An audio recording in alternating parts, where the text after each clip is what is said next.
Hey, this is pre-vid because the vid that I recorded a couple like 2 nights ago or whatever, for some reason the audio sounds alien.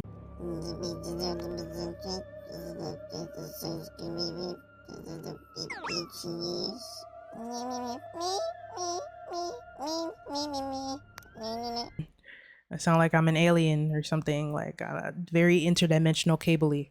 So bear with that. But I hope it's entertaining for you. I just wanted to make that like discrepancy or whatever the fuck.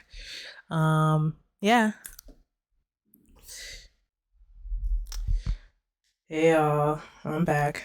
And you already know, got some shit to talk about because I always got some shit to talk about. And as usual, gonna be reading off my notes. Not too lengthy today, but I got some shit to shoot. And we're gonna get straight into it. So the topic for today is being a bit more open to other people's perspectives and other beings' perspectives. Being a bit more open to other perspectives can be important, especially when it comes to this place, Earth. I'm not religious, but after you explore everyone's beliefs unbiasedly, you start to notice that we're all kind of right. Excuse the cat, you already know she's around. She likes to be on camera, but not right now. She's gonna be distracting. Anyway, people commonly frown on each other's religion and spiritual beliefs or practices without wanting to have an understanding of them at all. But looking into the multiple perspectives of this place that was created by us, Earth, is how we further understand what we created but forgot we did so in the first place. Like, quite literally, our joint multifaceted beliefs and perspectives created where we are standing today. Your feelings come first, your thoughts come second. You felt, moved with those feelings, then created judgment over the experiences you went through, from first dimension and so on. You soon eventually learn that there are feelings you don't take action with, and so you may stay for a bit in certain areas. But that's how spirits move around. Keep in mind that this entire thing is a self-discovery journey, not just random actions and emotions, for the most part, but like examining your own expansive-ass soul in multiple ways, being and feeling and going through multiple things. Because this multidimensional network of space was created for the sake of self-discovery. We are involved in each other's lifetimes for the sake of self-discovery. We're always reflecting at each other and at ourselves.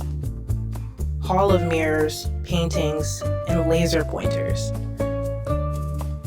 This is not to say believe everything, but again, experiencing is about experiencing, so why not question a bit more openly rather than defensively about such important things? Because most of them really are important in their own individual, intricate ways. Christianity, Satanism, Hindu, Islam, atheism, being a nun, etc. Like all of them, all facets of life. That's why we live each perspective, to gain an understanding of each perspective. You know, like we can judge people all we want, but that's the whole play of the game, is to understand ourselves in every facet.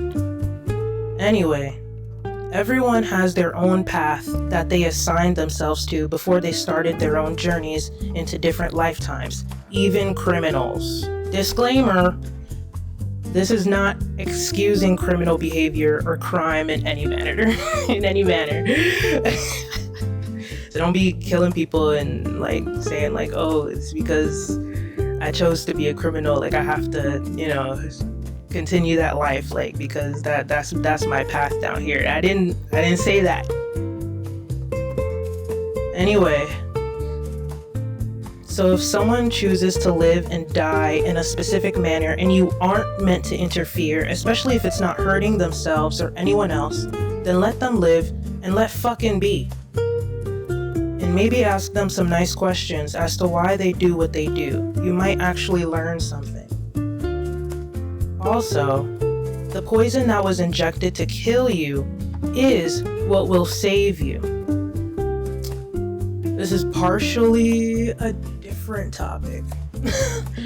Like how anti-venom is made, they inject a small dose of venom into an animal, which then produces antibodies, and those antibodies get harvested from the animal's blood, then purified to create said anti-venom. It's the things that hurt the most that need to break the old you down in order for you to build a new, better you. The old house must come down. It cannot exist anymore. And the more stubborn we are about staying stagnant in the decaying old house, the harder it is to let what once was go. She agrees. Yeah, if you can hear my baby honking back there. Anyway, so there are times where it appears as if life is eating you, and that's because it is. To spit you out into the present.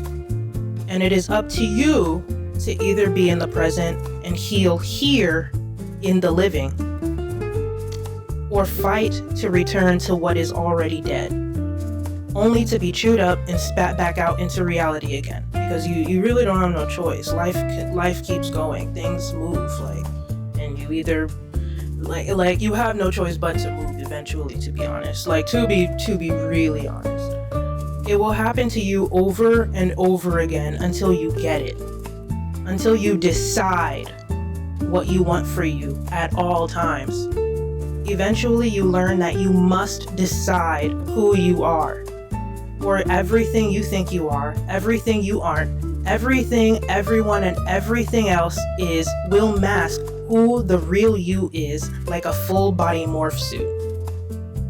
And you'll look in the mirror, not even looking at you, but at what your outside experiences told you to be, because you listen to that more than yourself, all throughout your life. Mostly not your fault, because society, but also absolutely 100% your fault after knowing better and not doing better at a certain point during your journey. There's no excuses. Anyway, experience in every spectrum of the word does not stop. All of this is what we signed up for. The ride. To learn about each other and ourselves through our different perspectives and various ups and downs. These things aren't good or bad, just happenings. Which is also why pain is as real as love is. As all the feelings, by design, come with the experience of living. Again, like the color spectrum. It's just that the society of the world is purposefully leaning towards pain and fear more than love, belief, and courage. While fear withers, love heals. Fear can't heal love, but love can heal fear. These consistently negative cycles have to change if we want anything to change, and as I've stated before, plus you've heard this before, charity begins at home, so it all starts with you. All in all, never be afraid of any experience and to experience life, period, because love wins. LOL. I wrote that, so I had to say it. Or typed it, whatever.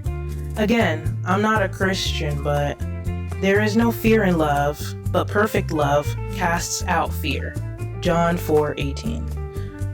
Lastly, another reminder to try and not get too swept away in today's societal antics, as they are energy harvesting off of your fear at an all-time high right now. We're all going to be okay. This is a part of the healing process and a serious growing pain for spirits.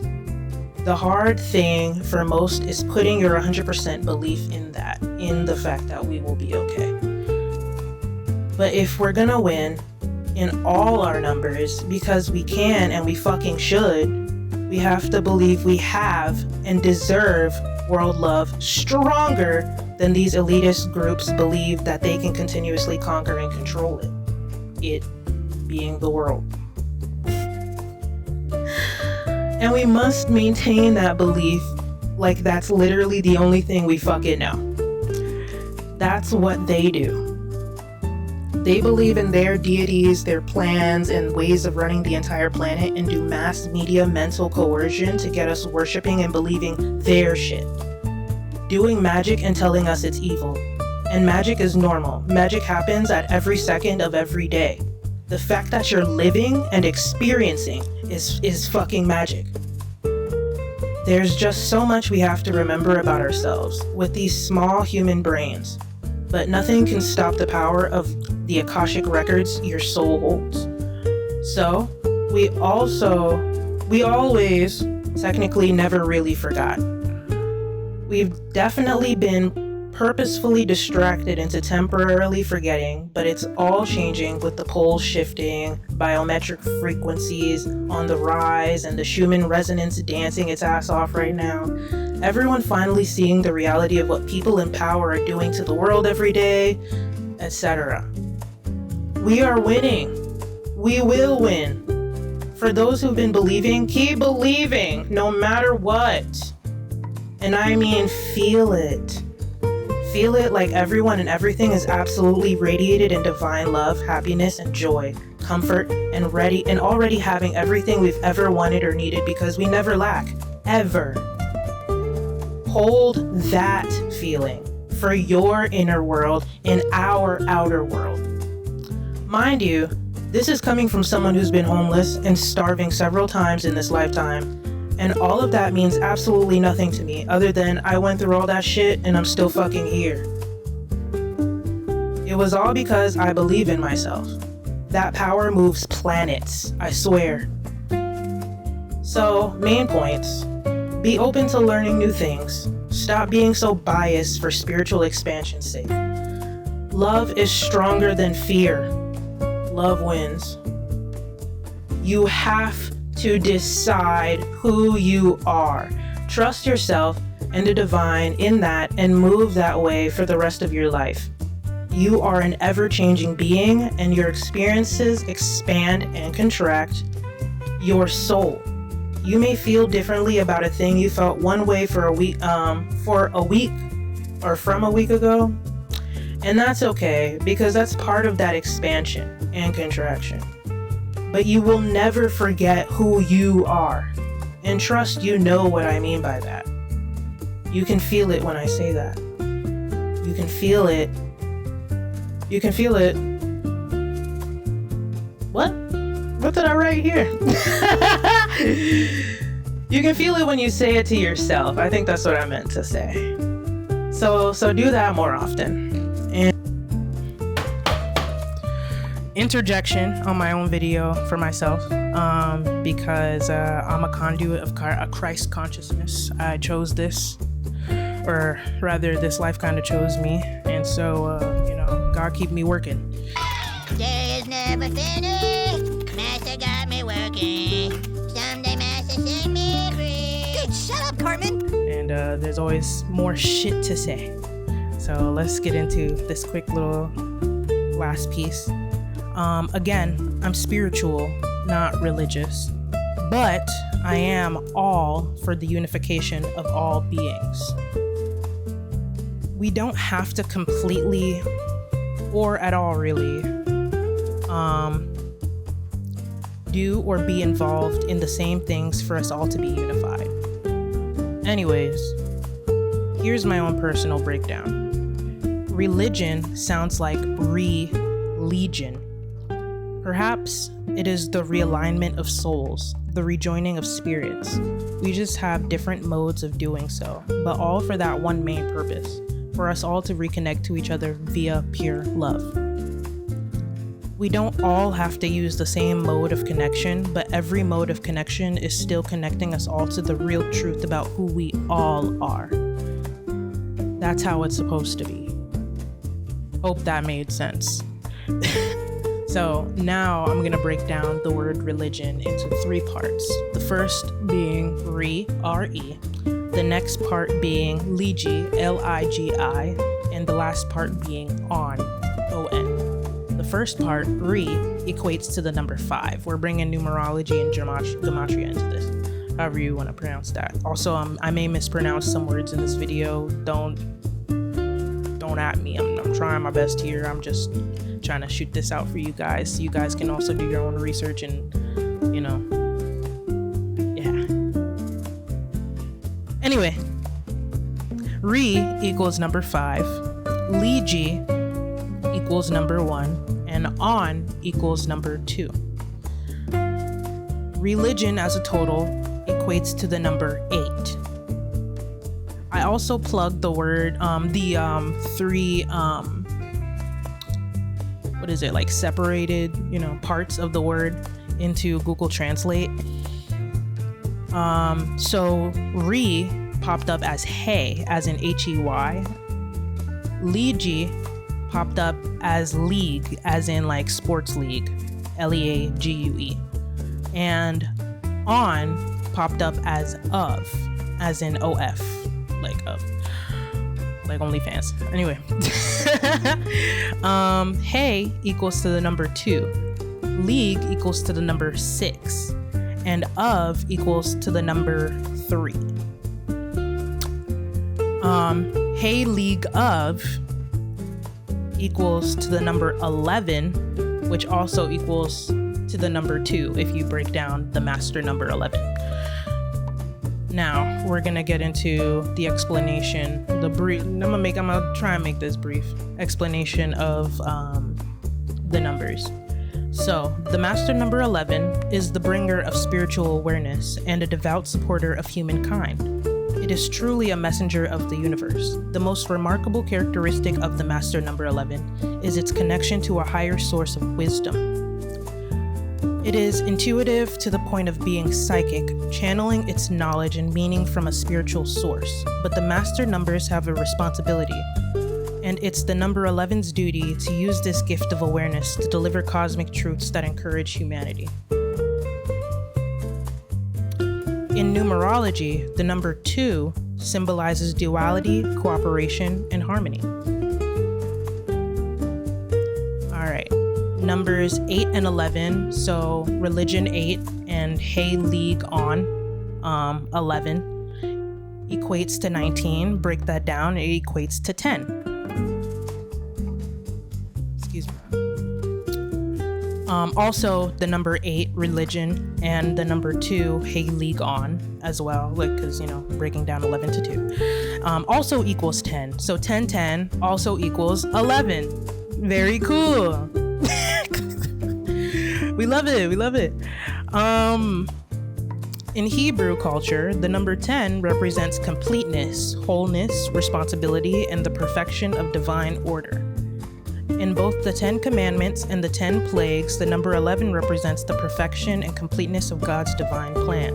It demonstrates that God's laws and actions are not arbitrary, but are purposefully designed to establish His righteousness and sovereignty. By understanding the biblical meaning of the number 10, believers can deepen their appreciation for God's perfect wisdom and His unwavering commitment to justice and truth.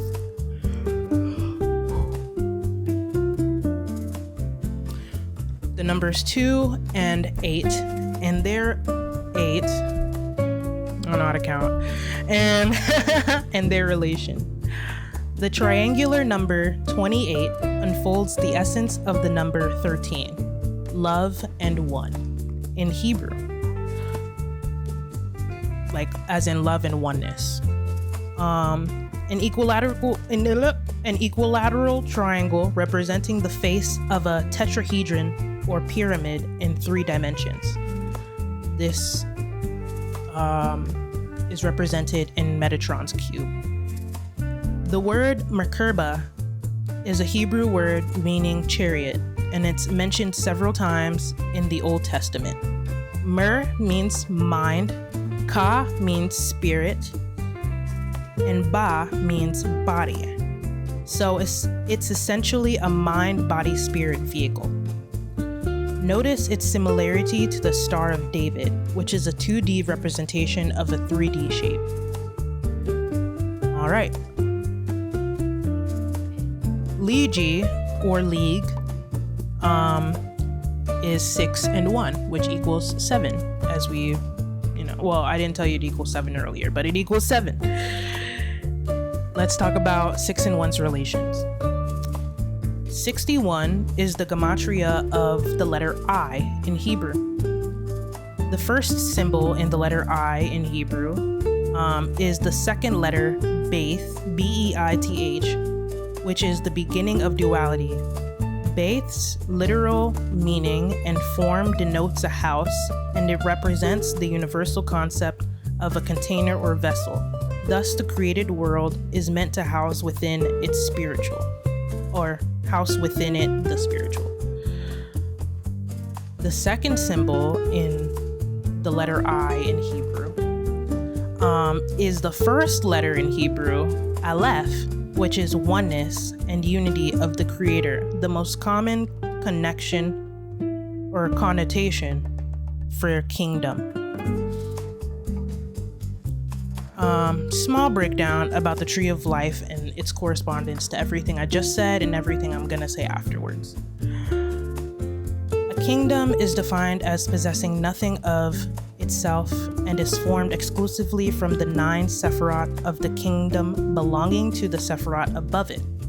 The kingdom of wisdom becomes its wisdom. The kingdom of understanding becomes its understanding. Feels like as above, so below. Understanding these numerical relations provides deeper insights into biblical symbolism. The completeness of 10, kingdom, builds upon the divine completeness of 9, foundation, and sets the stage for the transition and disorder often associated with 11, illustrating the progression of divine order and human response in scripture. Sephiroth of Dath, which is number 4, represents knowledge. It's in between the crown and beauty, the door and the serpent world, and it's what makes the Sephiroth 11 stages instead of 10, which was kind of hidden, like from when I was doing my research, like for some reason, like it's like a hidden state. Anyway, y'all do y'all research on it, but I'm also showing y'all. So, yeah. Back to number 7. The 7th letter of the Hebrew alphabet is Zayin. It's shaped like a sword and is the symbol of spirit, sustenance, and struggle. It represents the 7th day of Shabbat, or Sabbath, the day of rest and spirituality, which completes the process of the 6 days of creation. It includes the 6 days and 6 directions of physical reality, but also stands as a unique 7th principle or energy, the spirit which activates the physical. 7 is the number of the natural world. There are 7 days in the week, 7 notes on the music scale, and 7 directions: left, right, up, down, forward, backward, and center. 7, represented by the 7 days of Sukkot, Sukkot, is the world of nature. 8, represented by Shemini Atzeret, is that which is beyond nature. Again, excuse me for my botched pronunciations if I'm like truly botching these pronunciations. Like, go on Google Translate and ask Google Translate to sound them shits out for you. I'm just trying to spit out some word for y'all real fast. My apologies though, for real. In numerology, if 6 stands for the physical creation and 7 for the spiritual in the midst of the physical, Shabbat, then 8 stands for that which is completely outside of our world. It stands for the world to come. All right, so the number 8 plus 5, which equals to 13, and more of number 13's significance. In the Hebrew language, Hey, bringing back Hey, represents both a letter and a word meaning breath. Symbolically, Hey embodies characteristics of openness, revelation, and breath-like qualities. Its form, resembling an exhale, suggests connection between breath and the release of divine energy into the world. The breath-like essence of He hints at its role in spiritual awakening and the transmission of divine inspiration. Now that was H-E-Y. H-E-I, He, the fifth letter in the Hebrew alphabet, represents divine revelation, the breath of the Creator. Psalms 33:6. By the word of the Lord the heavens were made, and by the breath of his mouth all of their host. The world was created with the utterance of the He. It represents the gift of life and creates the verb of being. Heya is being. It is divinity, the spiritual life that comes about through the first four letters. It represents the life essence in all creation. Heith, H-E-I-T-H, is the eighth letter of the Hebrew alphabet. Heith is the letter of life. It represents infinite possibilities. The number 13 is the gematria value of the words ahava, which is love, and echada, which is one or unity. Ahava, which is made up of three basic Hebrew letters, aleph, he, and vet, all equate, to the number 13. And I'm gonna show you like the symbols and how they equal. I'm doing that. Anyway, like that's really cool though, because like it would be, what is it, 5 plus 2 plus 5 plus 1, which is 13, as y'all can see. The standard gematria of love and one in Hebrew is 13.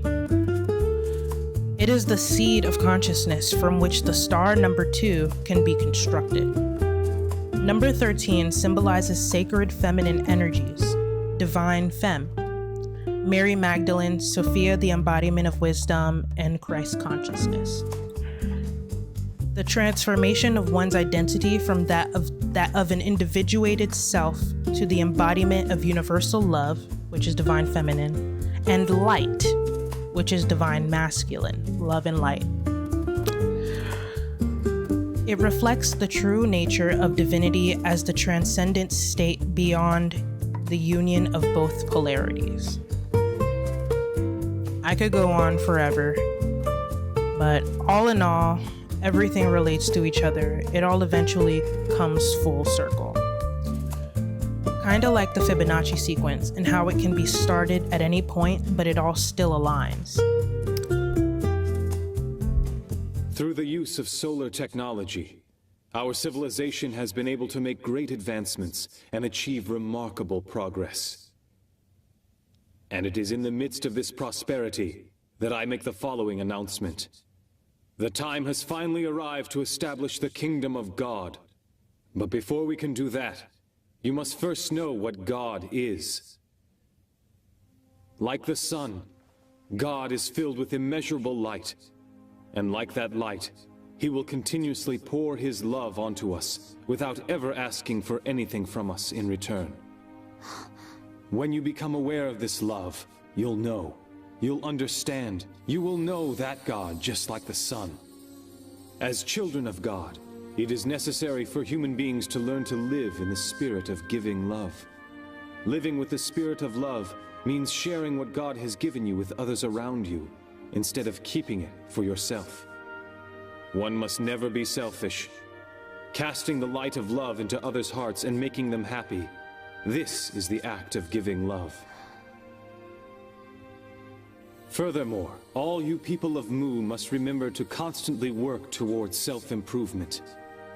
Not only in academic learning or technical skills, but you must especially aim for spiritual improvement. For spiritual improvement?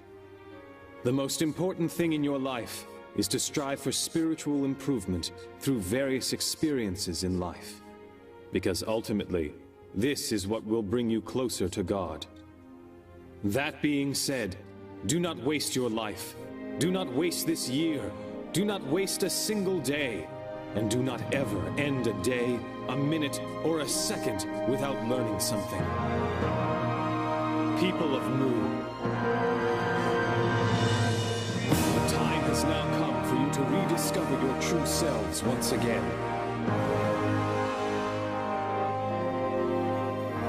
And it is time to fill this land with happiness.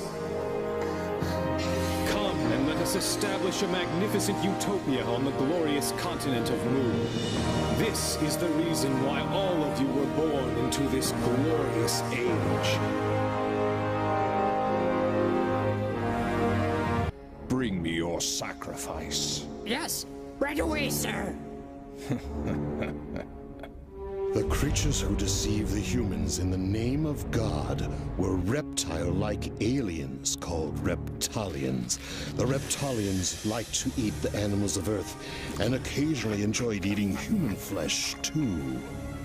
They brainwashed the Earthlings by using the name of God, when their true intentions were to invade and overtake the Earth. But this was a violation of the Universal Code, which states that no planet should interfere with any other planet as long as its people live with a spirit of love and harmony. They cunningly devised a plan that would not breach the Universal Code. They brainwashed individuals and used them to instigate disorder in society. This gave the Reptilians a reason to interfere. They then intended to have their compatriots immigrate to Earth so they could control the planet before the space police interfered. I'm here to take your daughter. She has been chosen to be the next sacrifice to God. From now on, we shall rule this country in the name of God. You should know that the power of flight does not make one a god.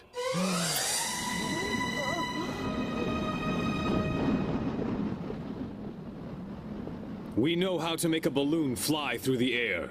And before that, we had the ability to fly ourselves. So you see, aviation technology does not make someone god. After all, it is our ancestors that once descended from the sky to this land. They flew over from a continent called Atlantis in giant flying ships.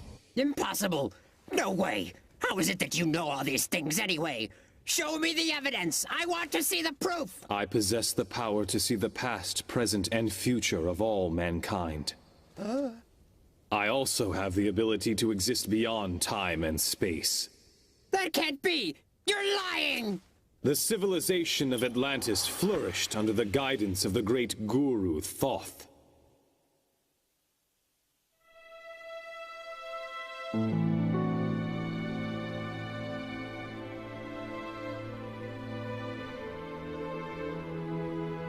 But 2,000 years after Thoth's death, his people forgot about his teachings. They began to believe only in science and technology. They denied God and the other world. They even persecuted the faithful, those who respected love and spirituality, by burying them alive in the town square. Dark clouds created from their evil thoughts covered Atlantis completely, and the reaction of the Earth consciousness caused the continent to sink beneath the ocean. Some of the population headed for Egypt. They created a new civilization there. Others landed here on this land of Inca and planted the seeds for a new civilization. Then explain to me who those people were in those flying vehicles. If they aren't gods... Those beings that tricked you were merely aliens. Huh? There are many different beings from numerous planets. Some of these visitors from other planets can be very amicable, but even as we speak, there are others who are planning to take over this planet. That is exactly what they are conspiring to do now.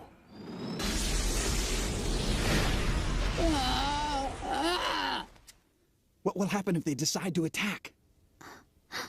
I know of only one way to protect the Earth from these aliens who are equipped with highly sophisticated technology.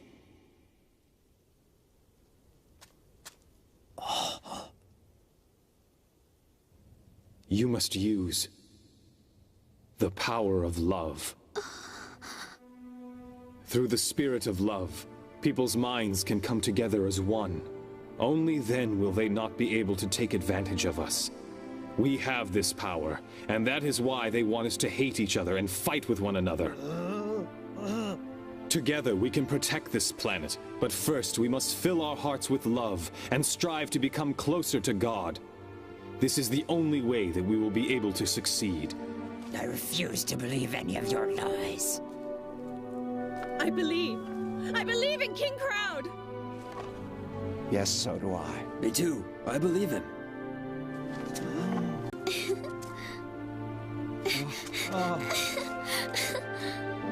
What were you expecting to receive from those aliens? What kinds of things did they promise you? Look inward to the universe located within each of you. There you will find infinite possibilities. The universe within? The universe within me? Is it true?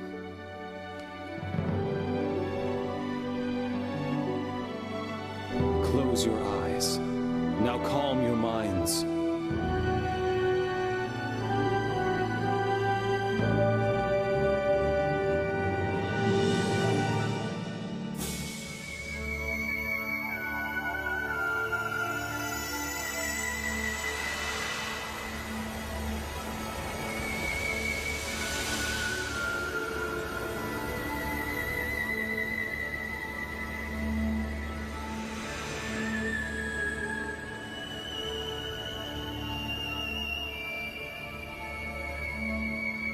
God does not exist outside of you.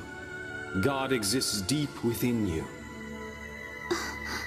Look within your heart, and you will find that the light of El Cantare is shining brightly. The light of El Cantare?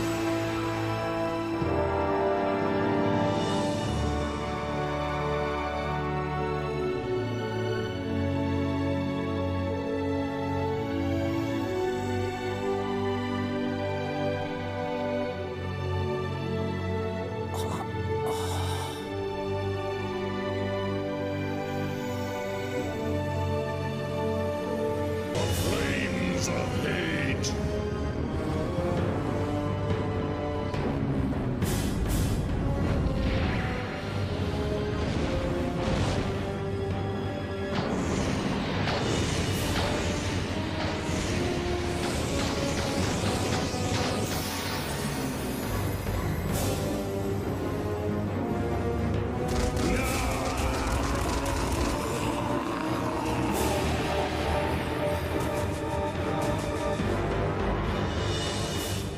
Listen carefully. Even if there is no one in heaven or on earth who can defeat your troops, I will still defeat you by using the power of infinite wisdom which I possess.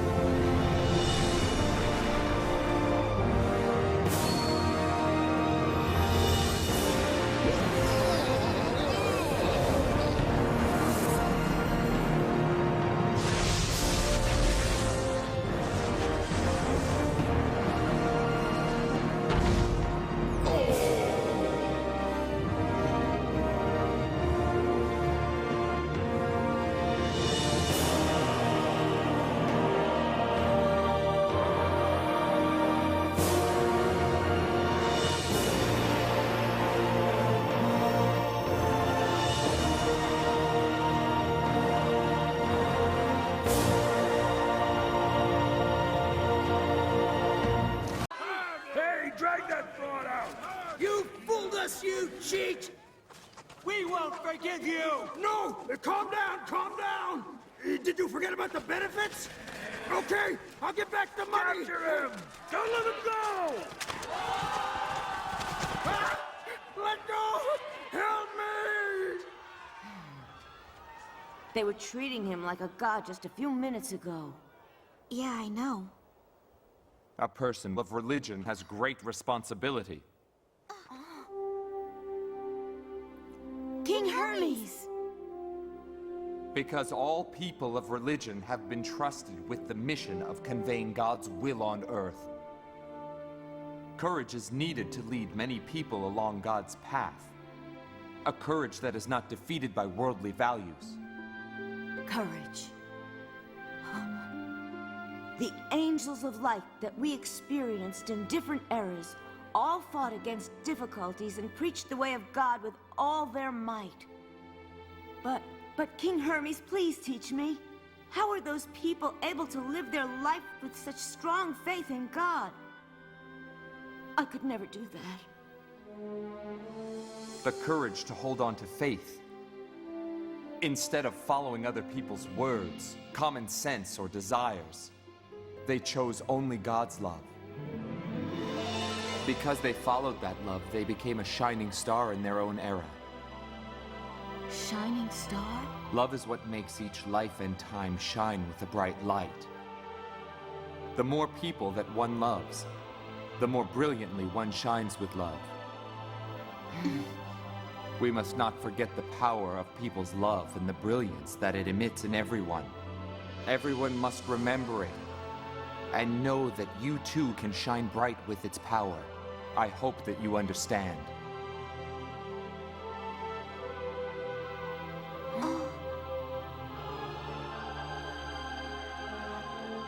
Like the wind over the Aegean Sea, be pure and selfless, and continue to sway people's hearts with the spirit of giving love. So do you think I could be like that? All people are eternal travelers, born again and again in time, through reincarnation. They increase their brilliance. Eternally through time, people are born and shine with brilliance in that era, and then continue on blowing through the eras like the wind. You two also lived like this. Under the guidance and great love of God, the Father. Now, young ones. The brilliance of each person will change the world into a beautiful place. What kind of brilliance will shine within your lifetime depends solely on the love and courage that each one of you have. It depends on the love and courage. In everyone's heart. Say, Elisa, the meaning of the word awesome. I think that awesome means... It means to live life with love and courage. Hey, Elisa. I want to be a religious leader. I want to be awesome.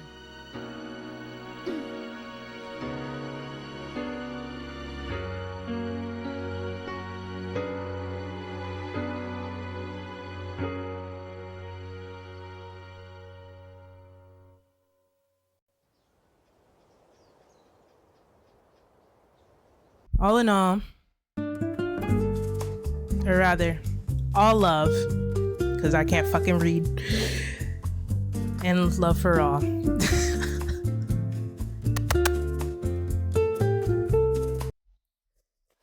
I got the button to work. Hold on. I love you. I love you. All right, that's it.